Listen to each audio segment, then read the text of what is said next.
Hello, hello, hello, beautiful business-minded people. Ito ba ang dialogue natin? Hindi ko na alam kung anong pa ang dapat kong gawin para ang business ko ay maging visible online. Problema ba natin to? O kaya, paano ba kaming maging in demand kung marami namang katulad namin sa market, marami kaming kompetensya? O kaya, pagod na ako sa kakapost pero parang nilalangaw lang kami. Now, how many times have we said these words to ourselves? Tinitingnan mo ba ang mga successful brands online at iniisip na imposible para sa iyo ang maging kagaya nila? But what if I told you that with the right personal branding strategies, anyone can transform from being invisible to becoming in demand in their market? So welcome sa ating Facebook Live mga anak, and today is Tuesday again. Kaya we have another episode of our Meet My Mentor series. Now, I'm so excited to have you all here today. So mga suki, allow me to give a short intro ha. Alam kong narinig nyo na to. Ulitin ko lang para sa mga first-timers natin. Ako po ay si Mami Negosyo, but like my coaching clients, students, and mentees, you can call me Mommy N for short. Ito po, yan. And together with my husband, kami po ay retired business owners na. At marami po nagtatanong kung ano yung mga naging negosyo namin. Well, among them, we were franchisees of Chowking for 18 years at licensee ng STI College in Zamboanga City for 28 years. Sa kanila ko po natutunan yung konsepto ng branding. Sila po ay napakahigpit sa branding at yan po ang inadapt ko sa aking mga businesses. So meron din po kaming naging computer repair shops, mga pension houses at jewelry stores. And ngayon sa aming retirement, naipasa na po namin ang mga negosyo namin sa aming mga anak at nag-focus na lang ako sa pagiging author, online business mentor, coach, speaker, a course and content creator. Dahil ang mission ko po ay para makatulong to be able to guide Filipino women business owners at saka couplepreneurs to grow their businesses more easily and faster. Kaya po meron tayong mga free videos at mga programs na tulad nito. And what makes me happy is sharing with you all the lessons that I have learned in my 40 plus years as a businesswoman. Para hindi nyo na po pagdaanan yung lahat ng mga pain, tears, tsaka hardships na pinagdaanan ko. And if you like to be among the first to access these lessons, kung interesado tayo sa ating mga lessons, I invite you to subscribe sa ating free newsletter and starter kit so that we can continue learning from each other. So if you want to do that, please go to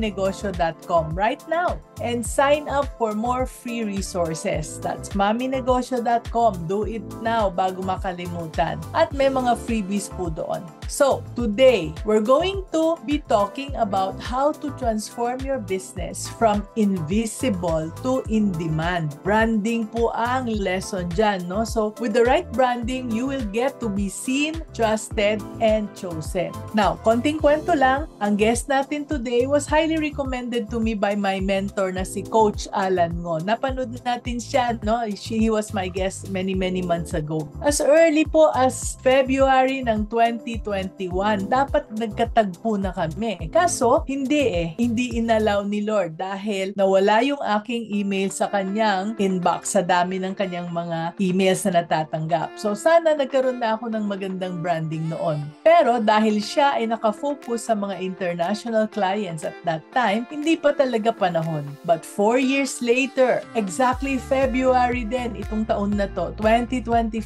finally nagkatagpo ang aming landas. And since then, siya na yung tumutulong sa akin na para ayusin yung aming look, no? Tingnan nyo, ang ganda ng aking set. Sila po ang gumawa niyan, siya at saka yung kanyang team. She is also helping me with improving my sales, my marketing, and product creation. Yung mga libro ko po, magkakaroon na ng bagong cover in the next printing, and that is puro mga gawa nila. Ini-improve nila ang image ni Mami N. Alam nyo, ang relationship namin nitong aking coach ay hindi lang coach and client, but also mentor and mentee. Mentor ko po siya. Dahil kahit na batang-bata siya, ang dami-dami po niyang alam. And now, we are also partners and friends sa aming negosyo. So, without further ado, allow me to welcome all of you again and meet my amazing mentor na si Coach Joselle Tech. Yan, Coach Joselle. Thank you so much. Thank you so much for joining us today.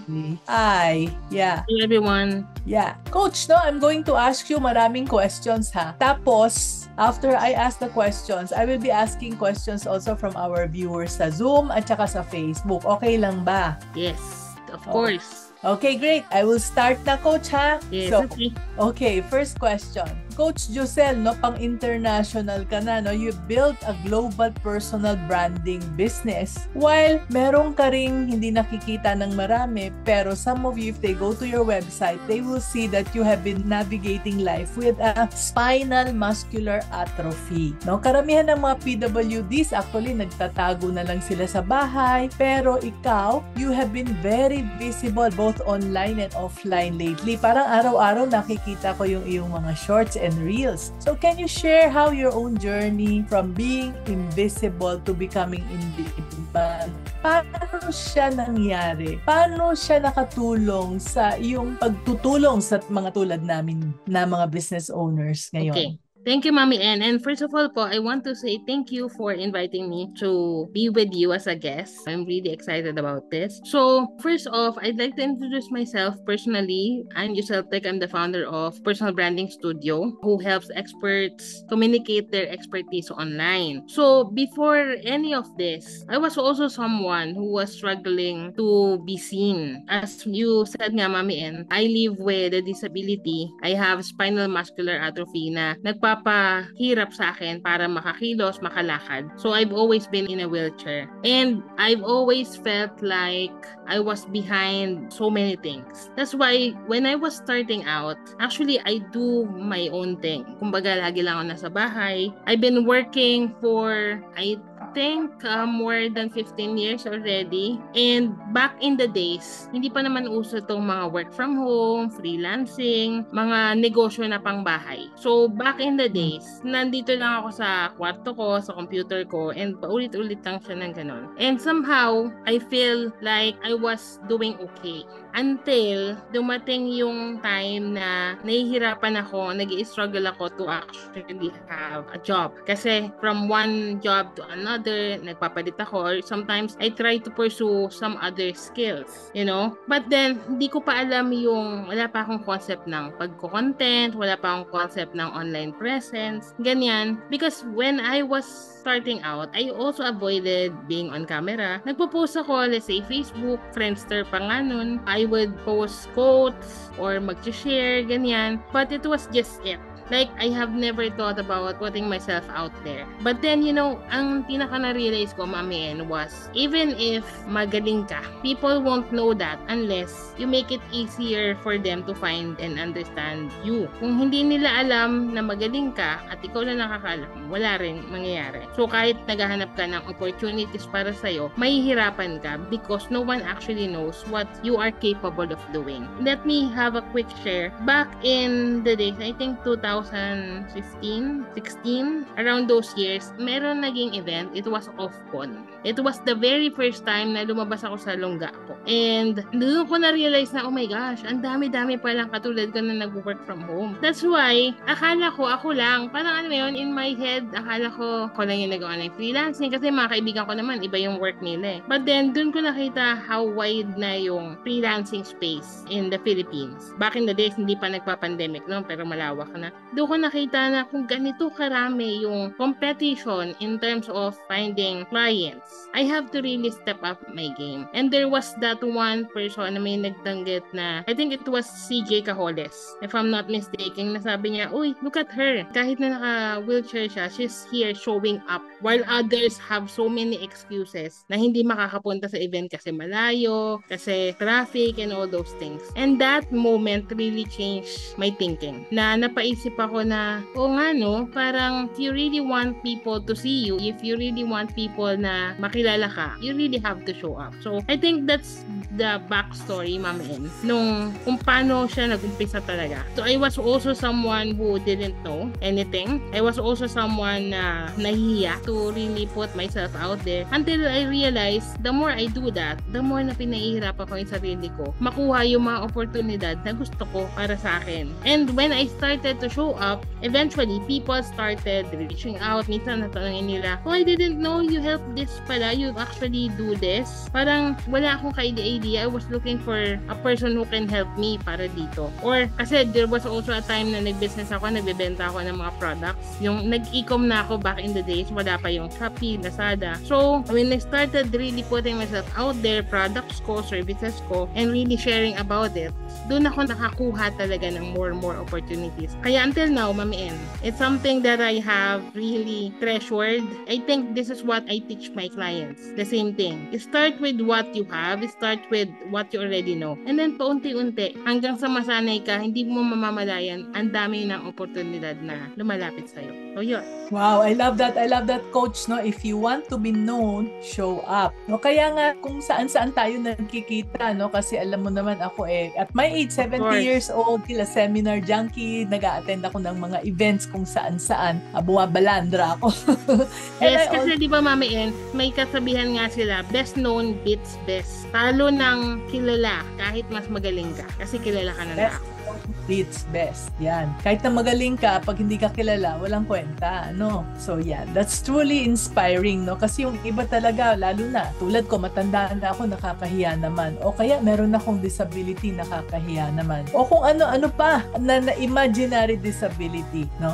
Anyway, napaka-inspiring mo talaga, Coach. Now, eto naman, no, maraming mga business owners na gusto nila, ang sinasabi nila, yun lang negosyo ko, ang gusto kong makilala online at hindi yung mukha ko. Pero ay parang naririnig ko sa iyo na sinasabi mo, dapat nakakonect yung personal branding sa business branding. I don't know, no? From your experience building the rolling media, kailangan ba talaga ng personal brand aside from the business brand? Yan ba ay isa sa mga biggest mistake that keeps the businesses invisible? What do you think, Coach? Mami N, very common naman tong mindset na to Parang lagi nila sasabi, no, I want people sa business ko, sa products ko, hindi sa akin. And to be honest, marami rin naman talagang negosyo na lumalago na hindi natin kilala kung sino yung may-ari, di ba? Pero, kahit na iintindihan ko yon, well, I get that. Lalo ko na kung introvert ka or hindi ka comfortable talaga showing yourself, putting yourself out there, pakita mo yung mukha mo, makipag-socialize. I've always seen this over and over again. But then, mapapansin nyo, especially these days, nagsisilabasan na kung sino yung may-ari ng mga sikat na negosyo. Why? Because people trust businesses faster when they trust the person behind it. Paano yon? Ikaw yung may-ari ng isang malaking, let's say, e-commerce. Kung kilala mo yung may-ari niya, ibabase mo yung values ng kumpanya sa values ng tao. Na ay, hardworking yan, mapagkakatiwalaan yan. Hindi yan basta-basta naglalabas ng produkto hanggat hindi niya talaga nasisigurado. Very specific siya. So, doon pa lang, nabibuild na yung trust na kung ganun siyang klase ng tao, sigurado, ganun din siya magpatakbo ng negosyo. Diba? It is a reflection of you. Your business will always be a reflection of who the founder is.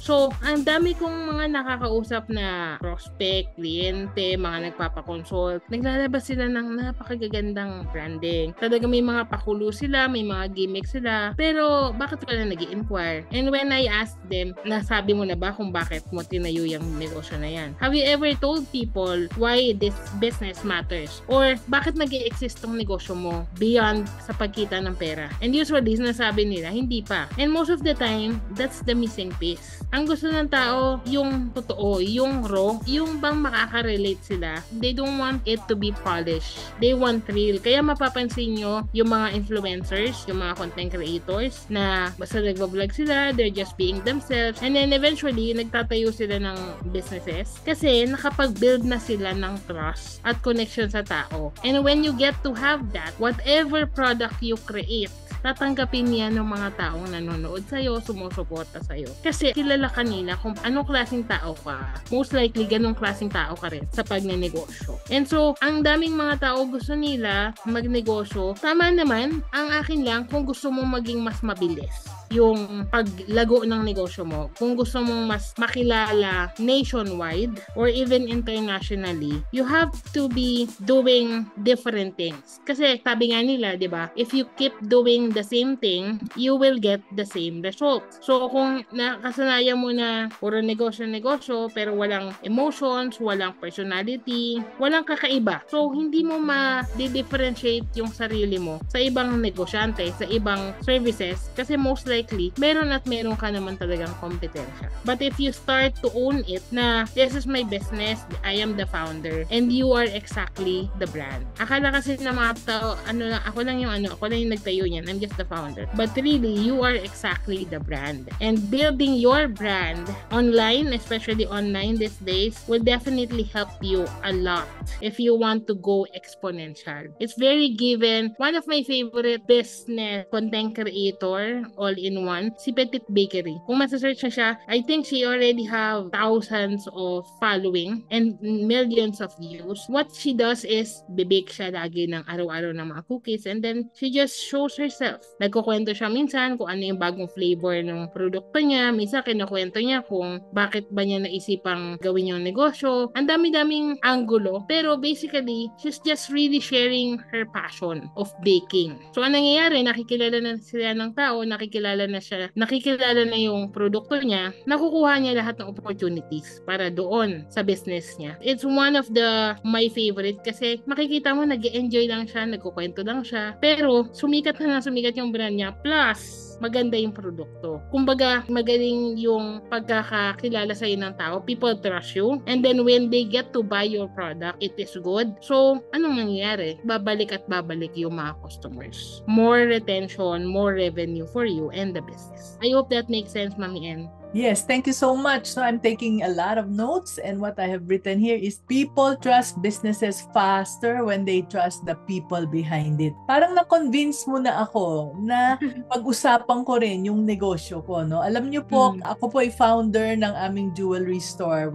It's called Sophia Jewelry, and we already have 30 branches around Mindanao. But ayokong masyadong ikwento yun. Pero si Coach Joselle has been convincing me to do that. No? Kasi hindi ako tulad ng ibang mga jeweler na talagang from head to foot alahada. Hindi nyo po ako masyadong makikitang may jewelry because that is something that we have been selling for the longest time. Kung gusto ko lang mapuno ng alahas, kayang-kaya. Pero what's the point? Rather display them sa jewelry store. But anyway, kung ano yung values natin as the owner, nare-reflect pala sa atin, no? Sa yung kung value ng negosyo nare-reflect din sa ating mga owner. At kung tayo ay real, mas we are able to build trust. Kaya kahit na nahihiya kasi ako kasi hindi ako pala makeup, hindi ako pala forma. So sabi ko parang masisira yata yung jewelry store, ang image ng jewelry store namin. But actually, that's not true pala. Sabi ni Coach Joselle. Kaya umpisahan na natin. Oh, that's very true and very helpful. I will be coming out with more videos about jewelry. Promise, Coach Joselle. Okay, question number 3. Dumarating na yung mga questions. No? May mga rami ng questions dito sa ating chat. Pero ako muna. You have mastered the art of transforming personality and expertise. Tulad ko, no? So, ang ginagawa mo ay tinatransform mo kami into tao na magkaroon ng magnetic online charisma. Ano ba talagang ibig sabihin nun? Once nagkaroon na ng magnetic online charisma, ano yung makikita natin?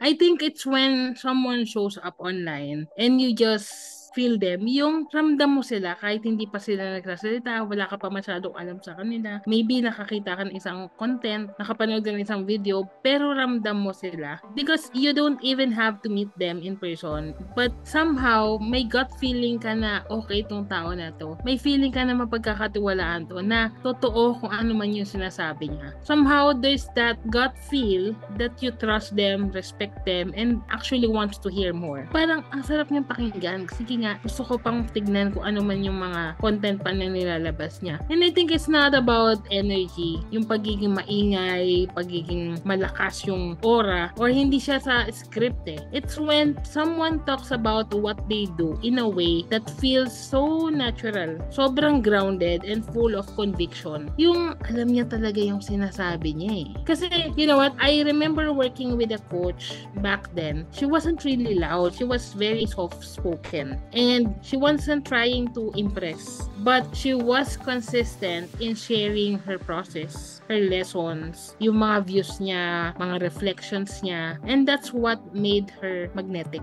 Of just really being yourself, being comfortable with who you are. Because kapag nangyari yon, it comes so natural that people who doesn't even know you would actually feel it, would actually make you feel na safe, make you feel na, I can really trust this person. So, that client of mine, she wasn't just visible. She was actually unforgettable because of the way she talks about things. And if you want to build that kind of presence, I think you have to start with this. You let people hear your voice and point of view. Napaka-importante ng POV ng tao. Kasi, di ba, mami, totoo naman, napakadami ng content ngayon. Ang dami ng ingay online and offline na halos lahat ng tao content creator na. Yung aso nga ng kapitbahay mo, may Facebook na, may TikTok na eh. Diba? Like, anyone creates content now. Like, ang dami-dami na. And you have Google, you have YouTube, you have even ChatGPT, CGPits, as we call them, well, as we call it, na lahat ng information nandiyan na.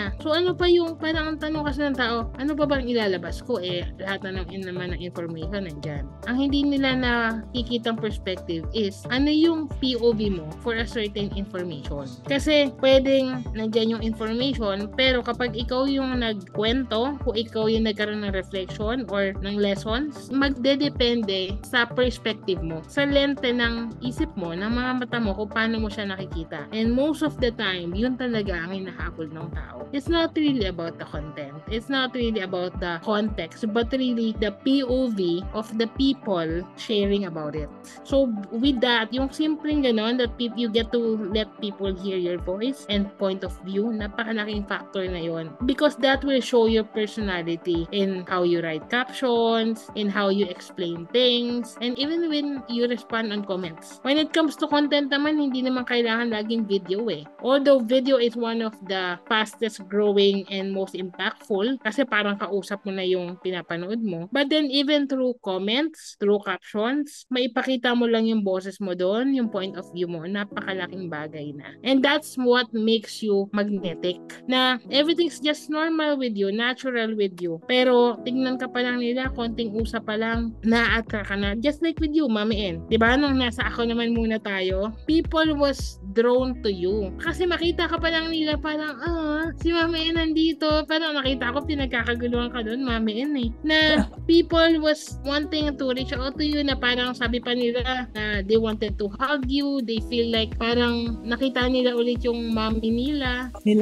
Yung parang gusto ka nilang yakapin because of that attraction, yung magnetic presence mo na nagagawa online. So, pag nakita ka nila in person, mas doble, mas triple na parang na-attract ako and parang nai-inspire ako. Wala ka pang ginagawa, Mami En. Parang nakita ka pa lang nila, di ba? But they feel so drawn to you that they feel that emotion na, parang ang sarap kausap ni Mami En. Parang ang sarap niya yakapin. Parang nai-inspire sila in a way na, andito nga si Mami En eh. Ako pa ba? Magre-reklamo pa ba ako? That's an often comment sa akin kapag nakikita nila ako kung saan-saan. Na parang they feel like, parang wala na akong karapatang magreklamo kasi ikaw nga, ganito, ganyan. Yeah. You know, I was even telling this to V, Mami En, grabe yung energy ni Mami En. Parang yung attraction in terms of yung presence mo pa lang, yung energy mo, yung aura mo, parang grabe, kung ako yung parang feeling ko, pagod na ako, but with you, parang wala akong nafe-feel. And so that thing, that's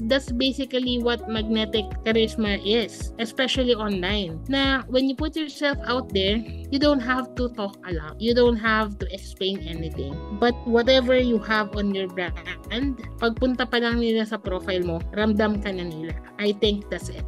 Okay, thank you. No, so wala pala sa script, wala pala sa energy, but it's about being grounded at yung POV, no, yung point of view. Ano yung mga paniniwala mo? Ano yung mga sinasabi mo online? And as you said nga, hindi kailangan sabihin, kahit na caption lang pwede na, no. And if you are magnetic, then you are not just visible, but you are naturally unforgettable. I love that. I love what you said. Okay. So, ang dami, ang haba na ng pumuputok na yung ating chat box, no? So, just add more, no? Kung may mga questions and comments kayo, babalikan po namin yan lahat. Eto, one question here. Sabi ko, in your brand clarity work map, no? Hindi niyo po alam, meron pong brand clarity work map si Coach Joselle. So, dyan po sa brand clarity work map na yan, you focus on 3 core elements. What do you do? Who is it for? And how to say it. Yung tatlong bagay ay napaka-common sense. Pero bakit most business owners, kahit na napakatalino nila, nahihirapan sila dito sa tatlong basics na to? I think honestly because nakasanayan na. You know, sabi nga nila, 'di ba? You've been doing this all years. You've been doing what you do for so many years. You know the process, the inside and out. So when people ask what you do, you end up saying too much using terms na they don't even understand. Kasi sa'yo, sobrang natural na eh. Sanay ka na eh. Kumbaga, kahit nakapikit ka, alam mo na eh. Because when you're too close to your work, you forget how to simplify it. Meron nga tinatawag na curse of knowledge, Mami N, diba? Na parang, alam mo, akala mo, alam na ng lahat kasi sobrang simple na lang sa'yo. But magugulat ka na kahit yung mga simpleng bagay sa negosyo, sa process mo, sa services mo, hindi pa rin pala alam ng mga ibang tao. And so, I think even big names struggle with this. So, if you are experiencing this, it's okay. I understand. And it's very, very common. Pero, what I wanted to say to you is, you have to look into ano yung pwede kong pagbabagong gagawin. Ano yung solution ko dito. Kasi makikita niyo yung mga malalaking tao. Let's say, si Elon Musk. Diba, sobrang genius ni Elon Musk. Pero the way he explains yung mga businesses niya, Tesla, SpaceX, napansin nyo, pinapasimple niya, tapos dinadala niya sa purpose. Meron pa siyang, I think there was an article he was saying na, paano niya i-explain bakit automatic ang gusto mo mga sasakyan, yada. Instead of him talking about the features, the benefits, is ano ba talaga yung pinaka-vision niya dito? He was saying about, like, we are building cars, electric cars, that accelerate faster than gas. Kumbaga, nilalagyan niya agad ng comparison. Ginagamitan niya agad ng analogy yung mga bagay-bagay. Maiklip, simple, pero powerful. Because sometimes, again, in a very noisy market, hindi na kailangan ng tao ng sobra daming information. Ang kailangan na lang nila is clarity. And it has to start with you. As the founder, as the businessman, kailangan sobrang linaw ng negosyo mo sa'yo at kung bakit ka nag-exist. At kung ano ba talaga yung mabibigay mong solusyon sa ibang tao. What is the transformation that you can do sa buhay nila na kapag nagtrabaho kayo together, malaki yung impact. Because when people is looking into services, products, meron silang problemang gustong solusyonan. Lagi naman nag-uumpisa sa problema. Kaya di ba sabi nila, Mami, merong pera sa problema. Because it is. Lahat ng negosyo, nag-i-start yan sa problema. So you have to really be clear sa sarili mo, ano ba yung sinusolve ko? Una, sino ba talaga ako? Who am I? Ano yung purpose ko? Bakit ginagawa ko tong negosyo na to? What do I actually do? Anong ginagawa ko, anong solution ang pinoprovide ko, ano yung nabibigay kong benefit, ano yung transformation na kaya ko ibigay, at para kanino, who do you serve, right? Sino ba talaga yung mga customer ko? Kasi kung customer mo lahat ng tao, lahat ng Pilipino, milyon-milyon, hindi kanila ma-identify na sila ang para sa'yo at ikaw ay para sa kanila. Kailangan maging malinaw yon. Sino? Kuwari, diba sa atin din, Mami, ginawa natin yon na we have to really dig deeper. Sino ba talaga yung most entrepreneurs that you really work with? Kasi marami talaga eh. Pero you have to really be clear kung sino sila para kapag kinausap mo sila, in-explain mo yung negosyo or yung services mo or produkto mo, masasabi mo siya na magigets nila. Kasi yun yung mismong problema nila. So if you're struggling with clarity, that doesn't mean hindi ka magaling o hindi maganda yung produkto mo. It only means na kailangan mo mag-zoom out and really dig deeper in you and be able to ask yourself hard questions. But mahirap man siya, hindi man ganun kadali. Sagutin yung mga tanong na yun, who you are, what you do, who you serve, and most importantly, what makes you different? Anong ipinagkaiba mo sa ibang negosyanteng katulad mo? And how you communicate this? Mahirap siya, pero it's all worth it. Yes. Because if you get to speak in the language of your audience, yung kahit anong i-post mo dyan, parang may isip nila na, uy, para sa akin to parang ito yung gusto ko, ito yung kailangan ko. Then, hindi ka na nila makakalimutan. Hindi mo na kailangan mag-hard selling kasi connected na eh. Kailangan mo na lang i-nurture yung relationship. So, I think it's not really about the expertise, intelligence. It's just really being able to simplify everything. No, clarify first, and then simplify, and then communicate it over and over and over again. But again, to business owners, huwag kayong panghinaan ng loob, normal yan. That's why I have this brand clarity work map in the first place. Kasi yan yung nakikita ko laging problema ng tao. Na sila mismo, hindi nila ma-articulate o masabi kung ano ba talaga yung mga sagot do sa usual na tanong ng customers. Ang hirap pa minsan, hindi naman talaga tatanungin sa'yo ng customers yan eh. Sa isip lang nila, di ba? Yes. So, dahil hindi malinaw sa isip nila, pagpunta sa page nyo, sa website nyo, pagkita sa post mo, dahil hindi malinaw, hindi na sila mag-reach out. Kasi naguguluhan na sila eh. If people are confused, they don't buy. Ikaw rin naman, di ba? Kapag nako-confuse ka, sige, mamaya na lang. Not because hindi okay yung produkto, pero nako-confuse pa ako. Ayoko na mag-decide ngayon, mamaya na lang. Hanggang sa nakakalimutan na, missed opportunity. Yun yung pinaka-masakit doon. Missed opportunity. But again, for business owners, this is very common. Sabi ko nga dito, wala, si Mami N, for one. Sobrang galing nito ni Mami N. Diyos ko, ako nga nagpapaturo dito ng mga business tactics. Katulad nung isang araw na ang dami ko mga iniisip. Pero, masyado na siya malapit sa brand niya. That's why she got me to help her. Kailangan niya ng additional na mata na hindi nakatutok at hindi too close dun sa project because sabi nga, if you cannot read the label, if you are inside the bottle.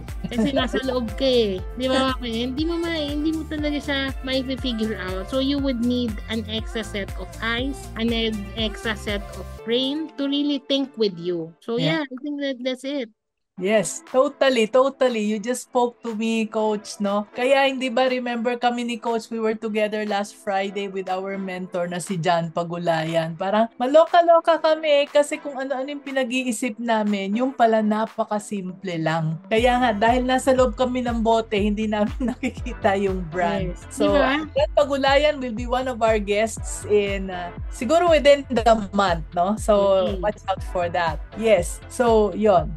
Coach, you are so passionate about helping people to live their truth, no? Yung katotohanan, sabi mo, simple lang para grounded. Pero may mga tao kasi na wala naman silang feel nila, no? Wala silang interesting story. So, meron bang mga taong ganun or pwede mo silang tulungan na ma-discover yung kanilang kwento na para sila yung piliin ng mga customers nila? What do you think, Coach?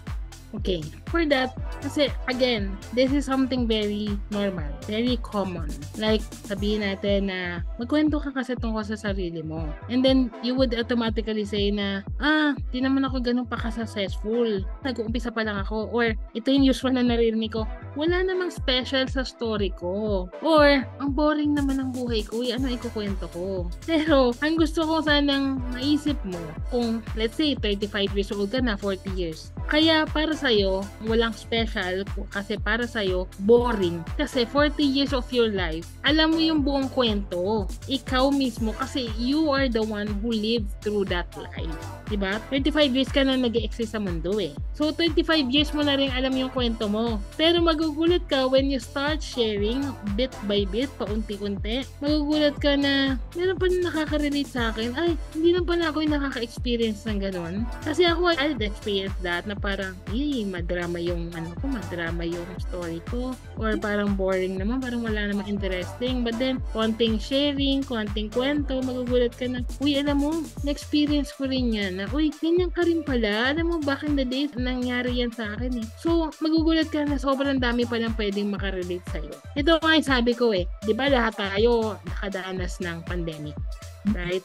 Pero, depende sa perspective natin, depende sa sitwasyon natin, yung magiging istorya ng pandemic para sa atin. We all have our own pandemic story. Walang exactly the same. Even asawa mo, even kapatid mo, kahit pa magkasama kayong nakulong sa bahay, ibang-iba. Kasi yung lens mo, again, babalik tayo, yung lente mo, yung perception mo about things is very different with someone kahit gaano pa ka-close sa'yo yan. Kasi hindi siya magiging parehong-pareho. This is something actually I've realized then when I have 5 nieces kasi bata, maliliit pa sila, kasama ko na sila and then I was with them and nare-realize ko, grabe magkakaiba sila ng personality.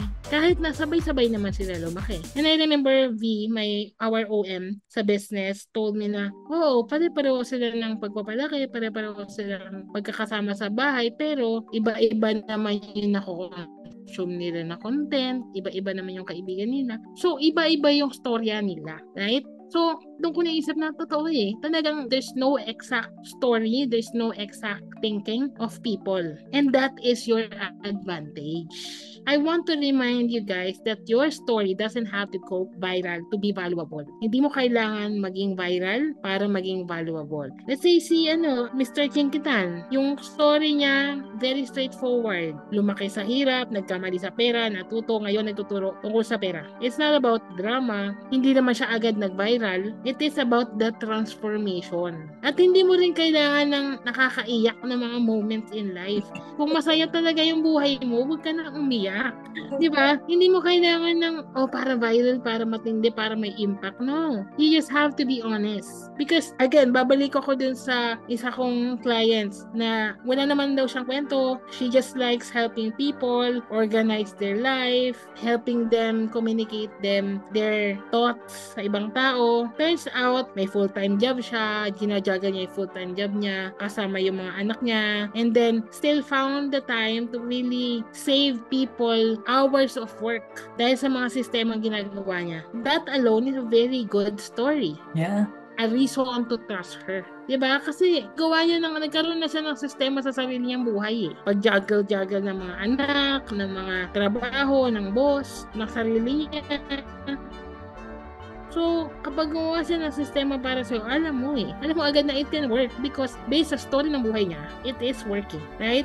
And ang key dito is to look at your journey not as content, but as context. Anong pinagkaiba? Yung context is, ito yung concept behind bakit nabuo yung isang bagay. Let's say, you ask yourself, what do you care about what you do? Why do you care about what you do? Bakit nga ba? Bakit nga ba importante sa'yo? For example, si Mama M, sa dami-daming business coaches, mentors, bakit ba talaga, imbis na magpahinga na lang siya, mag-travel na lang siya with the husband and all, bakit niya ba ginagawa to? It's because nararamdaman niya yung buhay na nag-uumpisa ka pa lang sa negosyo at gusto mong palaguin. I will never forget the reason or the purpose of why we are building Mami Negosyo. It is because you want to have this Philippines na hindi lang kilala tayo na best service, na hindi lang tayo best katulong, best domestic helper, but we are the best business people as well because we have the talent, the skills, the brains, and the resources to be.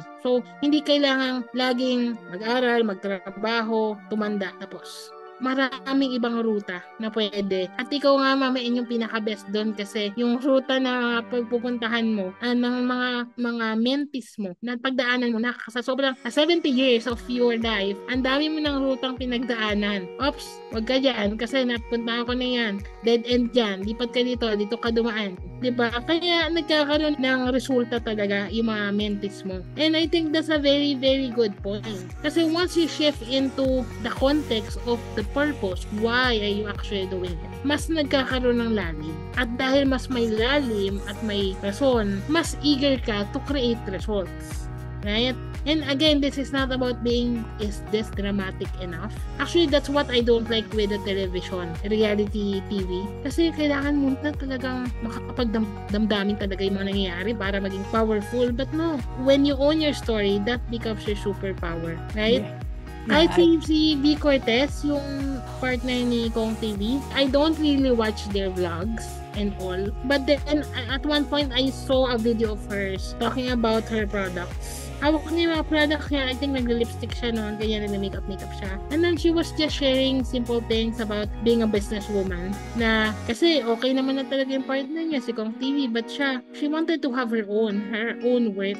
And she's a partner, she's a mom, and people get to relate to her. So, hawak niya yung produkto niya, makeup siya, ganyan. Pero, ang kwento niya, hindi tungkol sa produkto niya. But basically, with her life as a businesswoman, juggling her duty as a mom and as a wife. So, parang galing, no? Parang nakakatuwa. Kaya yun, hindi naman ako talaga fan, pero dahil because of that, napunta ako na, ito pala yung mga products niya. Ang dami niya palang skincare, makeup lines. So, ngayon, nagkakaroon na ako ng interest sa produkto niya. Kasi mas nakikilala mo yung tao behind the business. So, again, if you think you don't have a story, maybe you just haven't told it in a way that connects it.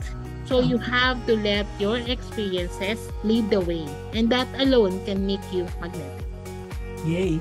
No? So it's not about the drama. That's what I'm really learning from you, Coach. No? It's about the transformation. Hindi yung content, hindi yung mga kwentong nakakaiyak, kundi yung context. Ano ba yung naitutulong niya sa mga tao? Yun yung ating ifo-focus. So, merong nagtatanong kanina na hindi daw pumapatok yung kanyang mga posting, walang pumapansin. Maybe because the context is you need to improve the context. Okay, so nabanggit mo, Coach, itong trust na to, no? Sabi mo, importanteng trusted ka sa negosyo, especially online na hindi ka naman namimit ng mga tao face-to-face. But if they trust you, they trust your personal brand, they will also trust your business. So, anong sekreto mo to building that trust before someone even talks to you? Okay, I want you guys muna na malaman to na yung trust happens long before someone message you. Hindi yan na kapag nag-chat na kayo, doon pa lang nabibuild yung trust. No. Trust doesn't happen long before na magkaroon kayo ng interaction. Trust happens when they get familiarized with you and your business. Kapag paulit-ulit kanilang nakikita online, nag-show up online, nagkakaroon sila ng awareness. At kapag may awareness na sila at paulit-ulit lumalabas yung mga content mo, produkto mo, kung ano man, nagkakaroon sila ng familiarity. Ngayon, kapag may familiar na sila sa'yo, so kapag napag-uusapan ka na sa topic or pag lumabas ka dun sa feed nila, sa algorithm nila, kapag may familiarity na, diyan na nag-uumpisa yung confidence. Okay? Paano nako-convince na siya? Nagkakaroon na siya ng confidence. Okay? And then after ng confidence, diyan na yung possible na, kasi medyo may kumpiyansa na siya sa'yo eh. Pero gusto niya pang malaman more. I want to learn more about this product, this service, this person. Saka sila mag-message. Kapag nag-message na sila, kung magtutugma yung mga nakikita nila sa labas nang hindi ka pa nila kausap, sa sinasabi mo, that's when trust is built. Trust, it starts way before any comments, any conversations. And it is through consistency and alignment with the messaging, with the look and feel. Kung ano nakikita nila sa'yo, ano yung nararamdaman nila sa'yo, at kapag kausap ka na nila, nagtutugma yung mga pakiramdam na yon, yung gut feeling na yon, that's when trust starts to unfold. Right? Kasi when people land on your page, let's say may Facebook page ka ng mga products mo, or let's say distributor ka ng meat, right? When people land on your page, ini-scan ka na nila. I tell you, people are already judging you. Okay? Is this person real? Is this person for me? Do they really know what they're talking about? Can I see myself in what they say? And if the answer is yes, they would stick around. They would become so magnetic to you. And walang mintis, doon na yung darating na magpa-follow sila, magsasend sila ng DM, ng direct message, kasi they already started trusting you. That's why, I tell a lot of people, treat your business, and especially the content for your business, like an introduction. Wag advertisement. Kasi amoy na amoy ng tao kapag nagbebenta ka lang. So, make it as an introduction of who you are, what you do, and ano yung sinosolve mong problema. Talk about what you believe in and show what it looks like to actually work with you or to get your products. And then respond like a human being. Kasi ngayon, alam nyo, napakadami nang gumagamit kay GPits na kitang-kita mo agad na, parang AI naman tong kausap ko. Ako talaga minsan tatanungin ko, are you an AI? Kasi sobrang sobrang robotic ng mga messaging. Kaya nga sinasabi ko, gamitin yung AI to communicate, yes, para mas maging klaro yung sasabihin nyo. Pero make sure na ramdam pa rin nila kayo na may tao pa rin silang kausap. And sometimes even the smallest things of, let's say, posting stories, yung 24 hours nawawala sa Facebook, sa Instagram, diba? 24 hours, mga behind the scenes yan. Yan ang mga favorite ng mga tao, mga BTS, or just really a talking head na nag-explain lang about your product or bakit nga ba favorite. Sa dami mong product, bakit ito yung pinakagusto mo. Malaking factor yon sa tao of building trust. So, malaki yung factor of how you are introducing yourself even before the actual introduction happens. Okay? That's why ako nga, di ba, ang tagline ko, Mami, build a brand that speaks for you before you do. Kasi totoo yun, guys, na most people, hindi ka agad kakausapin yan. They would start judging you long before, bago kayo nag-ausap. At kapag yung judgment hindi maganda o hindi malinaw, missed opportunity again. So, it would always be good na ready na yung page mo, yung website mo, or whatever online present platform that you have. Ready na yon para kapag may bumisitang tao, may na-curious, ready na. Alam na nila, ito yung offer niya. Dito niya ako matutulungan. Malinaw. Dahil sa sobrang linaw, na-encourage at na-motivate na sila na i-message ka. Okay. Yan, ang galing. No? Build a brand that speaks for you before you do. Bago pa tayo makausap, dapat meron ng trust kasi dapat nandoon na na-establish na natin. So marami pa akong listahan sa aking tanong but I'll have to skip to the last one, Coach. No? Kasi nafe-feel ko merong mga taong nandito na tulad ko na nung umpisa parang feel ko because for 7 years post ako ng post at nilalangaw yung aking post. Walang nakikinig, walang nanonood. So, merong nanonood sa atin ngayon, I'm sure, that ang pakiramdam nila is now overlook, napapagod na sila, post sila ng post, pero wala pa rin nangyayari, di pa rin sila napapansin. So, for these people, Coach, what should be the first step that they should take tomorrow to start being seen and chosen? Actually, alam ko na yung sagot dyan sign up kayo kay Coach Joselle. Pero, hindi, bago yon. Bago natin i-announce yung kung saan kayo magsa-sign up, tanungin natin si Coach, what is that first thing that they should do tomorrow? Okay. I think being overlooked doesn't mean, again, you're not good enough. It just means people don't know how to find you yet. Hindi pa lang nila alam kung paano ka ba nila mapapansin. Ito yun, Mami. Parang make it so easy for people to find you. Make it easy for people to find you, and then when they find you, give them the reason to care. Magpahanap ka kasi hindi mo naman talaga mahanap ang taong hindi nagpapakita, di ba? So the first step is not to go and try your best to be viral. Hindi yon. You just have to show up clearly. And hindi mo rin kailangan ng pangmalakasan na rebranding agad-agad. You need to show up today with one piece of truth. One piece about your story, about yourself.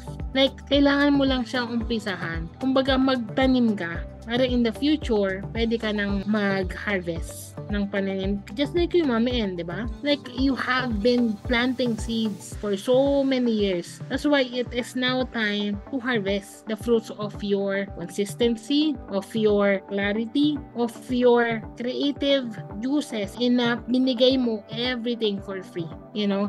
And it doesn't have to be that long then. Especially now that for as long as you become consistent, you become creative and confident with who you are and what you do, malaking factor na yun para mas mapabilis. Sabi nga nila, it takes one very intentional year to change your brand from 0 following to 1 million. With the right strategies, with the right marketing tactics, with the right consistency. So, paano yung first step is go deeper with yourself. Sa mga business owners dito, startup man yan, growing, balikan nyo yung sarili nyo kasi sa sobrang pag-hustle nyo, sa sobrang pagtatrabaho nyo ngayon, baka mamaya sa inyo mismo, hindi nyo na alam bakit nyo nga ba ginagawa tong negosyo na to. Have a reflection.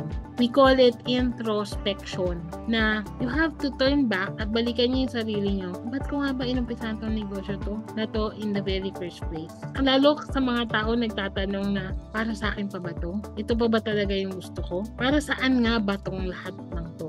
you would want to go to an introspection with yourself and go deeper and ask those questions. Again, who you are, what you do, who you serve, and what makes you different. Kasi maging malinaw lang yung apat na yon, magkakaroon ka na ng clarity kung paano mo i-communicate yun sa labas. Kung paano ka mag-uumpisa na mag-show up. Kasi sa totoo, kaya naman kayo natatakot mag-show up, nahihiya, na awkward kasi hindi pa malinaw sa inyo kung ano ba sasabihin ko, ano bang gagawin ko, di ba? At kapag malinaw na yun sa inyo, you start with 1 post a week hanggang sa maging 2 posts a week. But post something that says like, this is who I am, this is who I help, this is what I do, and this is why I care. Ganun lang. Like those simple things that would reflect your belief, your offer, your products, and your why. Kahit isang story lang, kahit isang caption lang, guys, the technology is free. Let's take advantage of it. I even posted something na kapag pumunta ka kay ChatGPT, kwento ka lang. As in, wala kang kailangan, hindi mo kailangan ng sobrang galing sa English or whatever. Sulat ka lang kung ano yung naiisip mo. And then, basta may manggagaling sa'yo. And then, saka mo sabihin kay ChatGPT na, okay, read this message that I have. Learn how I talk. Learn my voice. Learn my tonality. Review and analyze my personality. Kapag nag-generate na si ChatGPT, si Gpits, next niyan, meron na, alam niya na, di ba? Okay, now that you know how I write, how I talk, create content about this and that. So, lagay ka ulit, pasok ka ulit ng mga content mo, no? Na mga naisip mo lang, kuwari kwento. Hindi kailangan na perfect kasi mababasa at mababasa naman. Trabaho niya naman intindihin yun eh. Huwag niyo na isipin yung may intindihan ba ako nitong ChatGPT na to. May intindihan ka, I promise. And then, kapag nailagay mo na yung kwento mo or yung gusto mo lang sabihin, ito pro tip, sabihin mo lang, connect this to blank. Ibig sabihin, i-connect mo to sa kung ano man yung service mo, kung ano man yung produkto mo. That way, you get to create a content that is authentic to you kasi yun talaga yung naisip mo, istorya mo. But also, you get to create a content that can market your own business. Right? And this is not about quantity, hindi to paramihan. It is about quality and intention. No, walang kailangan sobrang filter, ng no flex. Totoo lang, na nanggaling sa'yo, nagpatulong ka lang, gumamit ka lang ng mga tools na makakapagpa-clarify, magpapaintindi kung ano yung gusto mo sabihin. And when you get to start doing that little by little, that's how visibility starts. And then, once you do it again next week, and then the next, until you'll be surprised how quickly people start noticing you. How quickly people start talking about what you do, messaging you, and not because ang ingay mo, not because sobrang nag-viral ka, but because you finally spoke with your truth consistently and clearly. I think that alone, makuha niyo yun, gawin niyo yun, paunti-unti. I tell you, pwede niyo akong balikan sa Facebook. I promise it works. Because it had works kay Mami N, nag-work siya sa akin, at sa maraming tao nakilala niyo ngayon. They all started with one single post of trying, of putting themselves out there, and just believing that someone, at least one person, can hear you. Okay, thank you, Coach. No, that was gold, ha? So, introspection is the word. No, ako tinulungan ako ni Coach na magkaroon ng isang buong araw na introspection. Kasi ako yun. Pero, ako naman, tumutulong din ako sa mga tao, sa mga client ko. Yan, sabi nga, pag nasa loob ka ng bote, hindi mo makikita yung label, no? So, it's hard for me to do introspection for myself, but I always help people to do introspection for themselves. Actually, I've written a book. I don't know if you have heard about it. It's called Discover Your Business Calling. Yung business calling na yan, not necessarily business. Pwede rin yung topic or yung service ninyo or kung anong topic ang gusto ninyo. Kasi may nakikita ako online, Coach. No? Today, they talk about religion. Tomorrow, they talk about purpose. After how many days, business naman. Papalit-palit sila ng topic na hindi mo maintindihan kung sino talaga sila. Tapos, no, gumagastos pa sila sa daming mga training, nag-i-invest sila on Facebook ads at kung ano-ano. Pero ang sinasabi ko sa kanila, the first thing you need to do is to find out who you are. Yun yung first question mo. Why are you doing this? No, why are you even talking about this topic? Sino ka ba talaga? And I would suggest the book, Discover Your Business Calling. Sana paki-post naman yung link ng ating libro if you're interested. Or if you're interested in the course, may course din ako. Yung mga ayaw magbasa ng libro, meron tayong video course course na pwede nating balikan yung kwento mo at doon natin makikita kung saan talaga tayo inihanda para doon tayo mag-excel. No? But that is also a process of Coach Joselle. Yan. No? So, okay. I think that's my last question na dahil sobra na akong magtanong. Now, there's another guy who also sent in question, kaya lang shy siya. Ayaw niyang magbukas ng mic and camera. So, ang tanong niya ay, restaurant owner daw siya and how are we going to build our brand? Ang kanyang specialty daw is pepper rice meals. So, yun. Sagutin na lang natin siya kahit na hindi pa nakapost sa Zoom chat. Restaurant, how do you start building your brand? Okay. Number one is, alam ba ng tao, yan ang specialty mo. Kasi ako, as someone na who is a lot outside, lagi ako nagtatanong, ano pong bestseller nyo? Sometimes, even yung waiter nila, hindi nila alam kung ano yung sasagot. You know? So, kailangan, kung yan ang specialty mo, alam din na ibang tao, lahat ng tao nagtatrabaho sa restaurant, alam kung ano yung mga specialty, alam kung ano i-recommend. And second is, alam din yan kung sa online, alam yan online, na yan yung madalas na ipopost mo na content, right? Na makikilala ka because you have the best pepper steak, you know, in the Philippines. Something like that. The way you can start creating online presence, okay, start building your brand is puwera dun sa pagbuo ng clarity na pinag-uusapan nga namin ni Mami Em, yung pagbuo ng foundation mo, straight na tayo agad sa content kasi this will give you tangible results. Big sabihin, quick win. What you can do are some of the things na una ko agad naisip pag restaurant kasi naisipan ko dati rin magtayo ng restaurant because I love food. Is number one, is yung mismong produkto mo, yung mga niluluto nyo. Like, maganda ba yung pagkakapresent niya online? Yung bang tipong makita mo pa lang yung picture, parang nakakatakam na. Parang sarap-sarap kahit hindi mo pa natitikman. Paano mo siya pinipresent? Ano yung look niya? Ano yung feelings na ma-evoke dun sa taong makakakita? Perception kasi yan. Malaking bagay yung visualization para sa mga tao. So, that's one. Second is, are you also posting testimonials, feedback of your customers? Like, yung mga customers nyo ba, katulad nung isang araw, I ate at Amano restaurant. It was my first time eating there. But I remember, I'm not sure if yung manager nila or one of the head waiters came to our table twice. Number one, to ask, okay, how was your experience po, ma'am, sir? And then the second was, how was the food? Is everything okay? So they were asking for feedback. Hindi mo naman kailangan na i-video yung customer mo, but getting feedback from them, yung actual verbatim feedback nila is something that you can use at ilagay sa content mo, sa page mo, sa website mo, if you have those. Kumbaga, something that will build social proof na masarap talaga sa restaurant mo. And one last thing is, ako advocate talaga ako nito. As the founder, kung ikaw yung chef o marunong ka magluto, that's one of the best content you can ever have. Habang nagpe-prepare kayo ng mga meals sa mga customers, pa-video ka, hindi kailangan ng professional kahit cellphone. Story mo lang. Alam mo yung, kumari, yung nagsisisal pa yung steak, di ba? Pakita mo, tapos pine-prepare mo, pinapakita mo yung kusina mo na is very clean, it's very organized, tapos ito yung mga tao. Ipakita mo yung behind the scenes. Hindi lang yung ulam na siya, pero yung proseso kung paano ba siya naging masarap na ulam. I think those are the things na maumpisahan mo lang yon, and then you start building the brand, the foundation of it. Pwede kasing sabay. So, ano siya? It's something very tangible that if you start today or tomorrow, right away, makikita mo malaking difference. Yun yung akin, Mami Em. Thank you, Coach. No? Sana, Marcos, nakatulong sa ito, ha? Okay, the next question we have is from Facebook. Si J. Edgar, ang dami niyang minessage sa atin. Pero sabi niya, nagpapatayo po kami ng NDIS, Providing Disability Support Services Business dito sa Melbourne. Kailangan po ba ng 1-800 number, website at Facebook page right away? What would be a good strategy for a startup like us with a small budget for advertising? For me kasi, advertising is really, it's really a need.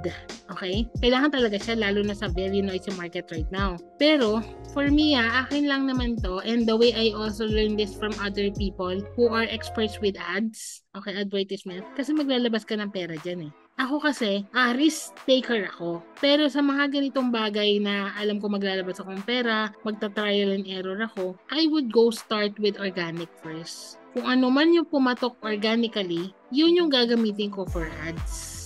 Okay? And then, kasi the more na makita mo naman, nag-content ka, let's say nag-content ka na, dun ka huhugot ng pwede mong i-add. Kasi alam mo kung ano yung nag-work, wala pang bayad. What more, kung may bayad pa. Lalong lolobo yun. Diba? Another thing you were mentioning na kung kailangan ba ng website, kailangan ng mga iba pang bagay, I think yes, it is a need. But how soon? It depends on how fast you want to grow and how ready you are with investments. Kasi ako, ang kagandahan ng website, kaya inaayos namin yung website ni Mami N. Abangan nyo kapag fully renovated na ang website ni Mami N. We will definitely invite you everyone at go look at it and see the transformation of it. It's because basically, ang website nyo, yan yung parang bahay mo. Okay? Ang Facebook kasi, TikTok, ano yan, mga apartments lang yan. Nagre-renta ka lang sa Facebook, sa Instagram, ganyan, TikTok, YouTube. Kapag naisipan nilang ayoko na, di ka na pwedeng maging tenant dito, wala kang magagawa. Kasi na-experience ko yun sa client ko, yun nga meron siya community group. Sa mismo community group niya, na-ban siya. Could you imagine that? Na parang sumakit talaga yung ulo ko. International client to. So, wala kang kasiguraduhan. Bigla kasing nagpa-flag, nagbaban yung Facebook. Minsan, hindi mo alam, ba't kaya ako na-ban? Ba't kaya ako na-flag? Wala naman akong ginawa. And then, minsan matagal yung proseso nun. Pero kung lahat ng negosyo mo nandun lang, at wala kang website, wala kang email list, medyo sobra ka nakadepende doon sa social media. So, that's the rest. Pero, as a startup, I would definitely recommend start ka muna small. But as you grow, you also need to know that you have to grow your brand with you. The online assets must grow with you para mas maging exponential yung growth mo. Right? Kasi, ano yan your brand touch points, your brand assets is a living thing na as you grow, it grows with you. Hindi mo siya pwedeng pabayaan. Yung mga first few things that you can set up would be social media, at least 1 to 2, pero mag-focus ka lang muna sa isa, tapos i-cross-post mo lang muna sa ibang platforms. Kasi para ka nagdidilig ng halaman, bitin yung tubig. Pero kung isa yung diniligan mo ng husto, mas mabilis yung paglago ng halaman na yun, di ba? So, start with that. Start with creating content. Start with showing up. In terms of creating content, napakadaming tutorial yan on how. If you need help, we're definitely here. Pero, it all boils down to really knowing yourself. And then, once you know that, you go show up. Make people know what you have discovered about yourself. Yan. Okay, thank you. So, meron naman tayo ditong, sana nakatulong, J. Edgar, ha? Okay, so si Ace F, sabi niya, ito yung sinasabi ko kanina, no? Sabi niya, as a business owner and introvert, I find it challenging to put myself out there. Sabing ganon. Okay, lalo na sa video, sabi niya. So, I prefer to focus on my products and let them speak for themselves. What strategies have you found effective for promoting business while staying true to your personality? Medyo conflicting yung question, ha? Kasi sabi mo hindi ka willing to show up. And I understand that. Napakadaming kliyente, napakadaming business owners na gano'n. They really wanted to hide behind the business. Again, it can work, but not as much as how others go big. Meaning, pwede naman tagal lumaki yan. Pero makikita mo yung difference ng paglago kapag sinamahan yan ng founder, pag sinamahan yan ng personal branding, yung business building mo. But let's say, okay lang, gusto mo na mag-focus ka sa product, no? I would suggest having ambassadors to represent those products. As someone, an ambassador who shares the same values, share the similar personality with you. So that, hindi man ikaw yung nagre-representa, may mukha pa rin. Kasi ito guys people trust people. Not company, not products. Okay? Kaya nga diba, napakamahal lang binabayad natin sa mga artista kapag nag-i-endorse sila ng produkto. Kasi kailangan mo pa rin ng buy-in power na, ay, ito yung ginagamit. Naalala ko, hindi ko makakalimutan sila Liza Soberano. Yung batang artista before. Nag-endorse siya ng gatas. I forgot what it's it. Birch tree yata. Tapos sabi sa akin nung yung yaya ko, sabi niya, diba yan? Nag-endorse na siya ng gatas. Nagmahal na. Kasi nga, yung perception of the value tumaas. Kasi, uy, ito pala yung ginagamit na produkto ni ganito, ni ganyan. Sige nga, bibili nga ako. Kasi kung siya, maselan siya sa balat niya, hindi siya gumagamit ng mga produkto para sa anak niya na hindi talaga trusted. So, kung ginagamit niya to sa anak niya, sigurado okay to. At dahil idol ko siya, gusto ko siya, as a mom or whatever, ganyan din gagawin ko. Mataas yung perception talaga ng value kapag nakikita mo sa isang tao, nagkakaroon ng connection. Kumbaga, kung yung iPhone, kaya naman sumabog ang iPhone dahil kay Steve Jobs eh. Kaya nung namatay si Steve Jobs, grabe, dami talagang umiyak. Nakala mo talaga kapamilya nila sa Steve Jobs. Right? Kasi nandun yung connection na parang naisip na nila paano na yung magiging development ng iPhone and all, yung system, etc. etc. Kaya lalong sumabog ang iPhone nun. 'Di ba? Kasi kinonect na yung story tsaka yung intelligence sa Steve Jobs doon sa produkto. Right? So, malaking factor talaga yung kaya kung sino man ikaw na nagtanong niyan, I would definitely encourage you. Kahit pa unti-unti, kung hindi man video, mag-start ka sa caption. Mag-start ka na picture ng business mo or kahit caption lang talaga. I actually know one of our clients. I won't tell the name, medyo kilala siya. Pero ngayon nakikita ko na siya, I love it. Nakikita ko na siya, post na siya ng post ngayon ng content. Walang photos, walang videos, pero caption lang. Usually, parang lang, mga self-reflection, mga learnings lang na gusto niya i-share. And minessage ko nga siya na, nag-i-start ka na ng content pa unti-unti, I'm so proud of you. Sabi niya, well, kailangan kasi, if I want my people to represent our business, kailangan ako yung mauna. So, he started doing it. So, I'm so happy na sabi ko, in time, darating yung point na may message ako nito, sasabihin niya ready na siya for actual video. I promise, ganun talaga kasi nakikita nila na effective eh. Lalo kapag nag-all in ka na talaga. Yun lang. Okay, thank you. Coach, may nagtatanong. Si J. Edgar uli, no? Meron ka ba daw marirecommend na web services para sa healthcare disability support business? And there's another lady here sa Facebook na paano daw magpagawa ng website? Libre ba daw? So, what can you recommend about mga websites na ganyan? Okay. I think sa website, you can definitely do it. Kung ikaw, pwede ka nang gumawa ng sarili mong website. Merong wix.com, Squarespace, drag and drop lang. Meaning, hindi mo kailangan matuto ng code or anything. May mga templates na. Kailangan mo lang nag-sign up and pwede ka na makakuha ng website. I think ang free ay WordPress. WordPress is still free. Meron ding iba dito sa Pinas, I forgot what it's called. I think Bibli, if I'm not mistaken. But, you go to Google or even kay ChatGPT, recommend free website builder. Easy to do. Para kaya mong gawin on your own. So, pwede ka nang gumawa ng website. Ang akin lang, kapag gumawa ka na ng domain, meaning kapag sinabing domain, yun yung address mo. Okay, address mo online. Kumari kay maminegosyo.com. Yon, may bayad yon. Pero kung hindi mo naman gusto muna ng official na address, parang temporary address lang, meron ding free na ibibigay sa'yo. Pero kasi kung magagawa ka na rin ng website, gusto mo na meron kang permanent address para kapag hinahanap ka online sa Google, madali ka makikita. So, yung pagbuo ng website, alam ko meron, WordPress is one. May mga templates na rin yun. Hindi mo kailangan maging developer, designer. Okay? For you to have a website. Yan, madali na lang ngayon. Dati, Diyos ko, million ang website nung nag-uumpisa kami. Yeah. Okay. Thank you, Coach. Now, we have a question from Cynthia Rillion. Sabi niya, how to do it? Post content on personal Facebook account or sa page? Kung minsan nagpo-post daw siya, wala naman daw nagbabasa.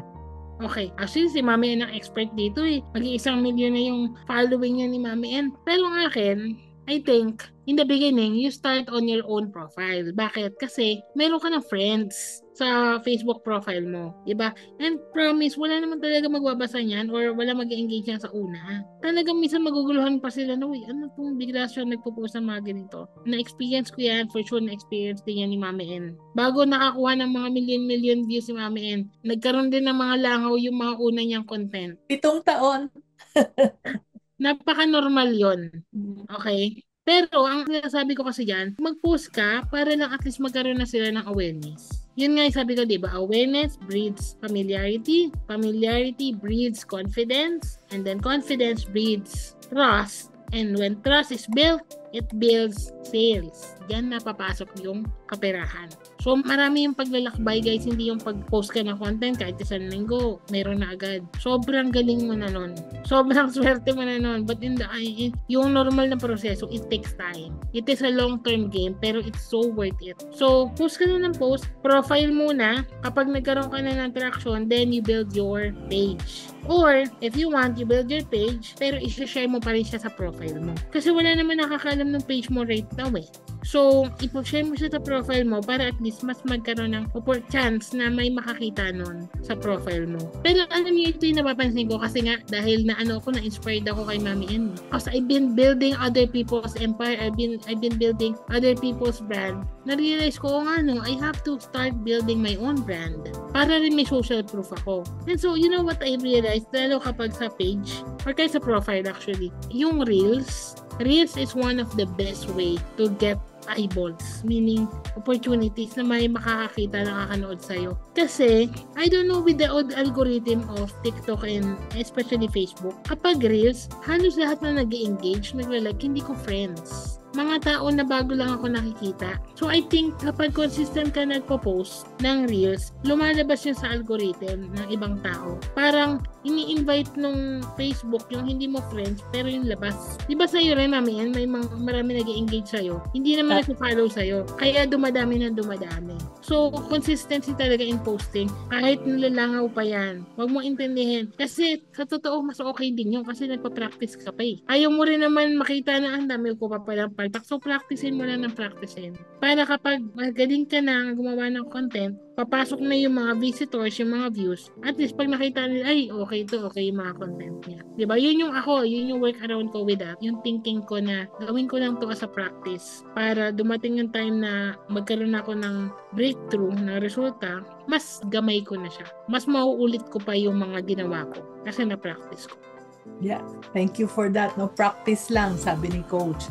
Yun na nga sabi ko, ako 7 taon na nagpo-post, walang pumapansin. Kailan merong pumansin? Nung nag-umpisa na akong magpakita ng mukha ko na kapangit-pangit dahil taken cellphone. Hindi, ibig ko sabihin, compared to yung mga dating pinopost ko, kasi masyadong maraming filters, di ba? Hindi halata na masyadong matanda. Pero nung nagpakita na ako nung tunay na mukha ko, doon nila ako napansin. Kasi nagulat sila, aba may matanda na nagbe-video. No? So, show yourself to people. Kung ano yung totoo, yun yung sinasabi ni Coach. Now, we have a question here from Colleen Grace Navarro. Ito rin yung one of the reasons na maraming nagsasabi sa akin nito. Ayaw daw niyang magpakita dahil marami daw hihingi sa kanya ng discount, ng freebies at kung ano-ano pa. At introvert daw siya dahil hindi daw siya makahindi. Kaya anonymous siya sa kanyang business para yung mga tao hindi daw humingi ng discount. Pero na-affect daw yung kasi pag hingi daw ng discount, na-affect daw yung kanyang income. So paano daw niyang ibabalance ito na magpapakita siya pero hindi siya hihinga ng discount? Ako pag nilabas mo yung mukha mo doon at makilala ka, totoo, merong hihingi ng discount, pero hindi lahat. So, halimbawa, kapag ang customer mo ay 100 ngayon, at lahat yan hihingi ng discount, pero once you put yourself out there, magiging 1,000 yung customers mo. 100 lang naman ang hihingi ng discount eh. Yung 900, hindi hingi ng discount yon, diba? Coach, does it make sense? Yes, parang tayo, Mami, naisip na, alam ko na minsan mahirap na isipin mo, parang, kumbaga, kung hindi hingi ng discount o basher, diba? Sa dami ng bashers, pero sa dami rin ng supporters, parang titignan mo kung ano ba yung mas marami, mas malaki, at mas importante. Right? Kasi yan yung usual nila eh. Ay, baka kasi umutang sila sa akin. Ay, baka kasi mingi ng discount. Ay, kasi baka i-bash nila ako. Totoo naman yan. And that is something na out of control na natin. Pero, sa maliit na porsyento na yon, gaano kalawak naman yung pwede mong mas maabot pa. Tulad na ng sinasabi ni Mami. So, yes. Okay. Thank you for that. No, so Lan says, paano ipopromote yung kanyang construction supply business? Angelina naman is paano ipopromote yung hostel business? Tapos, yung iba-iba pang mga tanong kung paano ipopromote yung kanilang business. So, okay. Sagutin na lang natin mamaya ng isahan.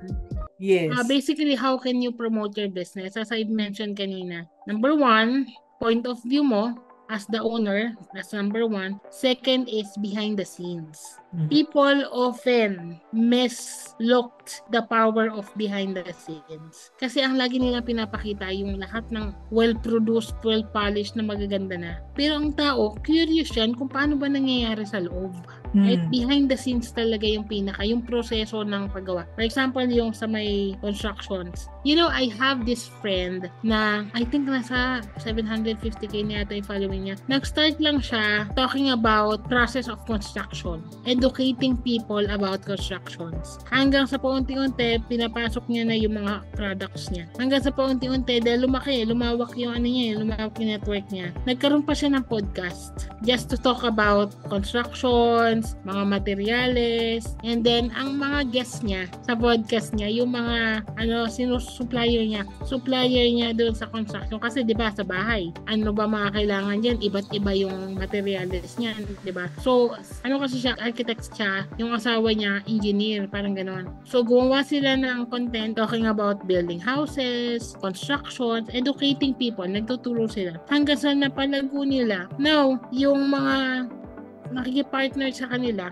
lumalaki rin. So, yun yung ginigas nila sa podcast. I think, ang laki ng power ng educating them in your own niche. Kung anong niche mo, kung hostel, resort man yan, construction, baking, meat processing, parang distributor. Meron din kasi ako na-consult na ganun eh. So, lahat yan, di ba may proseso yan? Turo mo lang sa kanila. And then, go beyond it na micro-content. For example, branding, napakalawak ng branding. Pero yung mag-content lang ako about colors, mag-content lang ako about logo, mag-content lang ako about clarity. Okay? Kung paano ka may intindihan ng isang tao in one quick look. Kasi yun yung gusto ko eh. Yung pag ginawa namin yung profile mo, ginawa namin yung website mo, isang tingin pa lang ng tao, gets na agad kung ano ginagawa mo. Diba? Brand that speaks for you. So, isang micro-content lang ikwento ko. That's me showing and talking about my business already. So, ikaw, gagawa ka ng ganun sa sarili mong negosyo. Mga behind the scenes, yung mga proseso mo, one by one. Kay Mami N, kapag pinanood nyo lahat ng mga videos ni Mami N,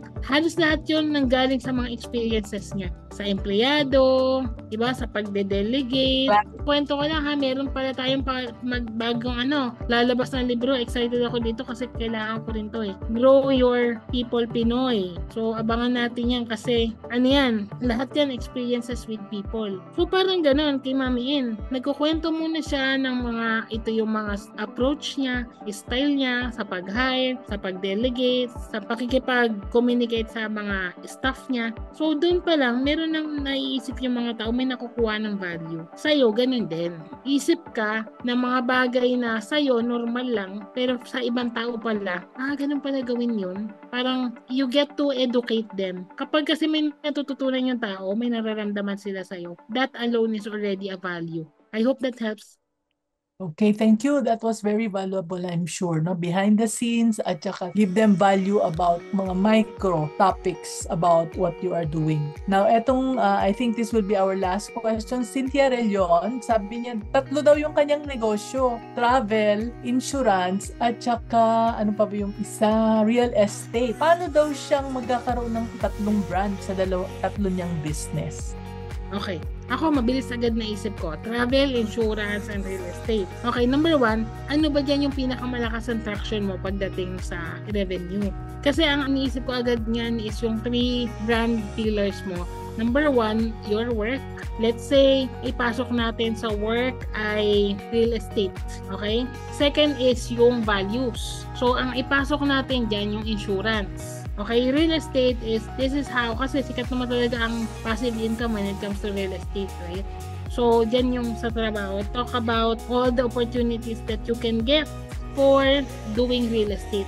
or having your own properties. Okay, second would be insurance. Ipapasok natin yan sa values. Bakit? Ba't ka ba nagkakaroon ng insurance? Ba't ka ba kukuha ng insurance? Kasi gusto mong maiiwan kang assurance sa pamilya mo.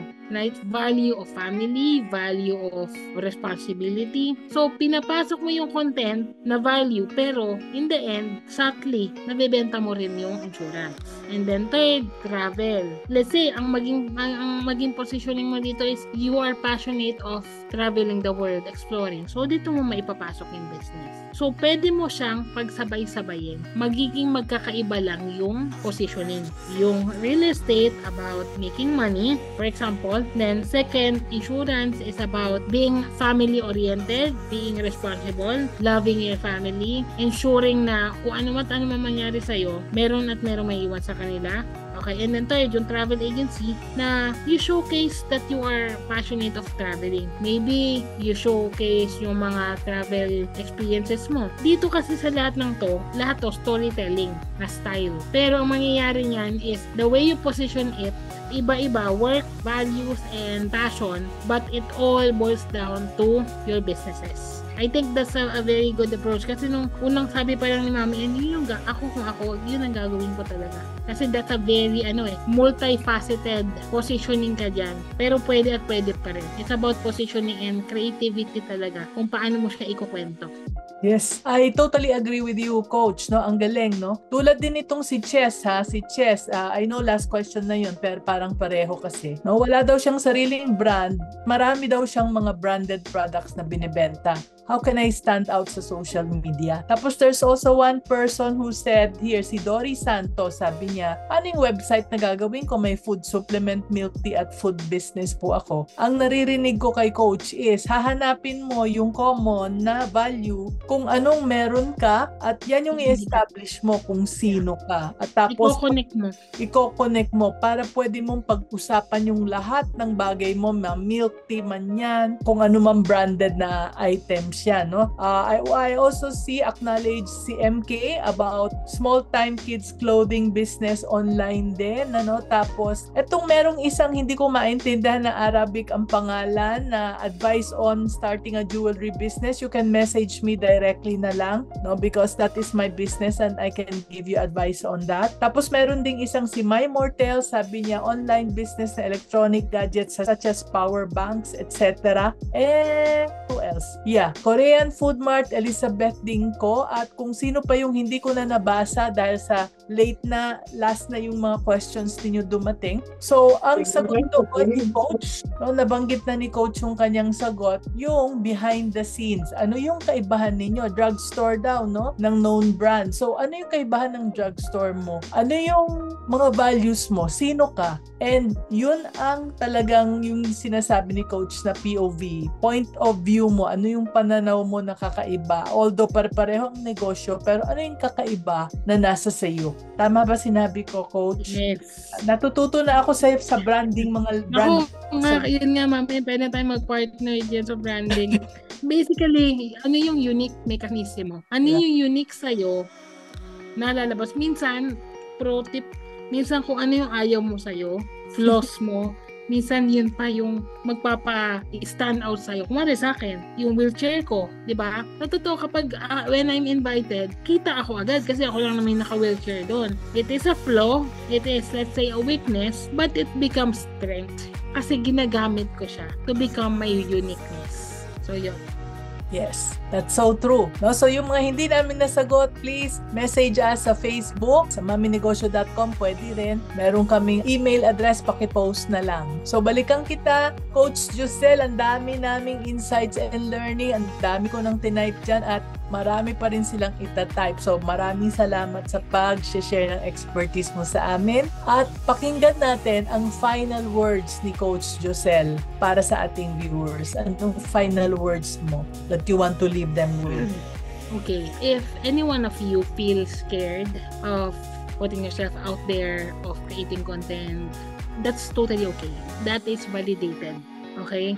Doubt doesn't mean you are not ready. It just means you're standing at the edge of something that matters. Kasi importante sa'yo, kaya natatakot ka. right? But the truth is, someone out there is actually waiting for what only you, ikaw lang ang pwedeng magsabi. In the way only you can say it. Ikaw at ikaw lang. But they can't find you if you keep dimming your light. If you keep hiding, they can't find you. Even if they need to hear you, to see you. So, I think ang final word ko would be more of a question. Ang tanong kasi dito, are you going to keep waiting for the perfect moment? Are you going to keep waiting until you are ready that you know hindi naman talaga darating? You will never be ready. Or start becoming the person you are meant to be because you are brave enough to do it, right? Like, start becoming the person you are meant to be with one brave post, one time post.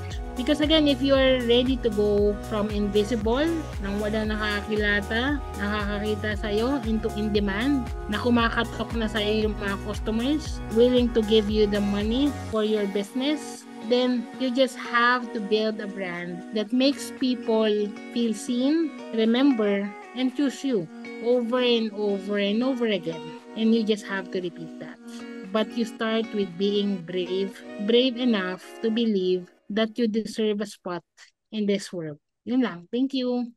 Wow, beautiful, beautiful, no? Yan, no? So, continue to shine and stop dimming your light. Sabing ganun nga. So, Coach, if they want to get in touch with you, how do they do that? Yeah, they can definitely follow us, our business, The Rolling Media on Facebook. Nandiyan na. You can also directly contact me if you need help. Just like Mami Ann, if you need help with your business, your brand, you can directly contact me through Facebook. Just find Giselle Digitech. I'll definitely make time to entertain you via message. Thank you. And is there anything you'd like to promote? Oh yes. Ito, sa lahat ng nagguguluhan kung paano ba sila makikapag-start, kung paano ba, Coach JT or Giselle, paano ba to? Paano ba yung mga sinasabi mo na clarity or foundation? Paano ba ako mag-i-start? Ito na, may regalo na nga ako sa inyo. Wow. So, I have this work map that can help you have that roadmap of starting, clarifying, na mas maintindihan kung sino ka at ano yung kaya mong ibigay sa mga customers mo at paano mo siya i-communicate para mas madali kang makabenta, para mas madali kang lapitan ng mga customers at para mapuno ang messages mo ng how can we start, how can I buy, how po.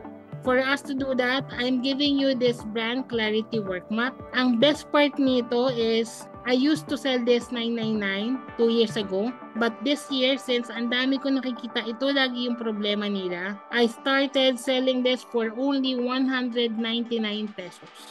200 pesos magkakaroon ka na ng clarity. Hindi mo na kailangan ng sino pang kausap. Gamitan mo pa siya ng ChatGPT. Sobrang magiging malinaw na sa'yo kung paano ka makakapag-umpisa.